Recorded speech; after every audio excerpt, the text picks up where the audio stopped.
अस्सलाम वालेकुम viewers, welcome to Urdu से यूट्यूब चैनल। अस्सलाम वालेकुम प्यारे व्यूअर्स, उर्दू से टीम की जानिब से एक और न्यू वीडियो के साथ हाजिर हैं।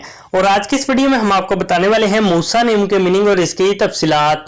मूसा के इंग्लिश में स्पेलिंग बनते हैं MUSA। जिन्स लड़का है, जुबान है अरबी और इसका मतलब है मुस्लिम। मूसा के मायने है पानी से निकला हुआ और मशहूर पैगंबर का नाम। मूसा नाम का शुमार लड़कों के नामों में होता है।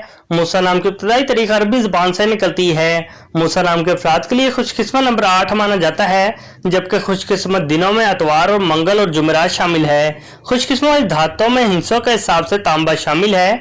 मूसा नाम के अफराद के लिए माफिक रंगों में सुनहरी, नारंगी और सुर्ख रंग शामिल है। मूसा नाम के अफराद के लिए माफिक पत्थरों में सबसे कीमती पत्थर शामिल है। मूसा नाम में 4 हरूफ हैं और ये एक लफ्ज बनता है। अपने नाम का मीनिंग जानने के लिए कमेंट बॉक्स में लिखिए, चैनल को सब्सक्राइब कीजिए, वीडियो को लाइक और शेयर कीजिए। Thanks for watching.